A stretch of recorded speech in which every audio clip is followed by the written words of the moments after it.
Hi, I'm the tabletop teacher, with what seems like a perpetual cold now, I'm so sorry about my voice, and this is part 2 of the Marvel Secret Wars Battleworld unboxing.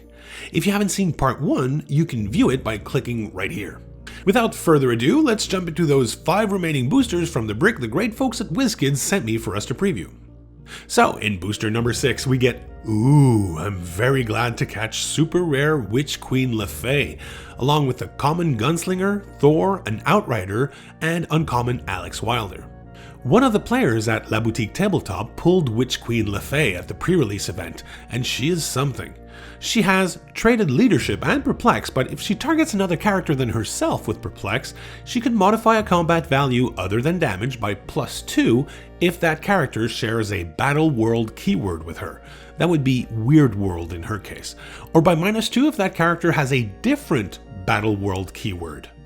So, to be clear, she couldn't modify a combat value by -2 on an opposing character that does not have a Battleworld keyword at all.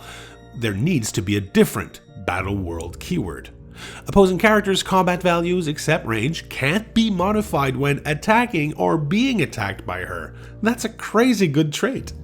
That makes her 11 attack value even more powerful since opposing characters can't raise their defense against her. Wow.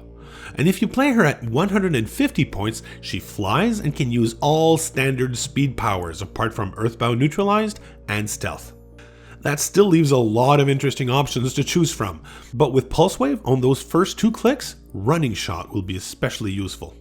In booster number 7, we find a common Spider-Man, Sheriff Steve Rogers, uncommon She-Hulk, Crystar, and a rare Elektra. She's pretty solid for 50 points, ignores hindering terrain for movement, starts with Stealth, Sidestep, Flurry, and Blades, Claws, Fangs, along with combat reflexes. With super senses and plasticity on the last 2 clicks, she's a good choice for a tie-up character.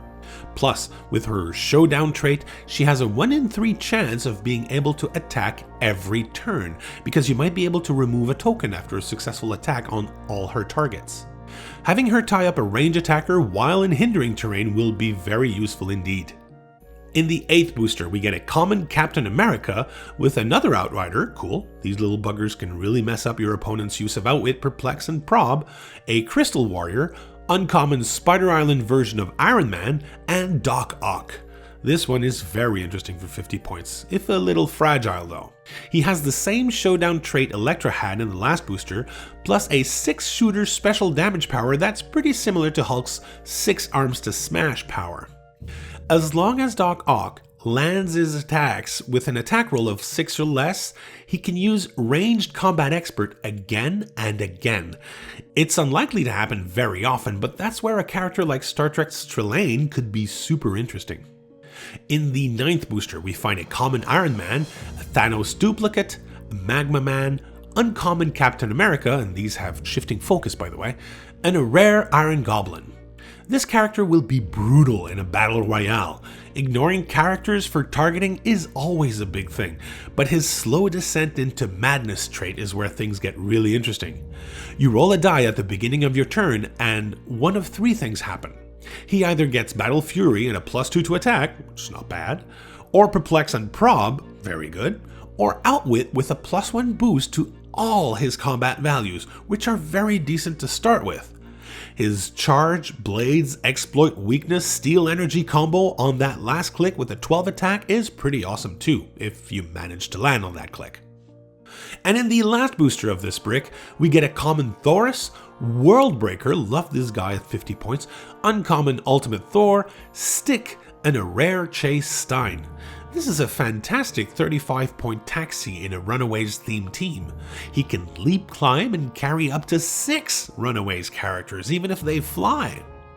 His On the Run trait gives him stealth as well as sidestep, but the sidestep only works if an opposing character is within 4 squares.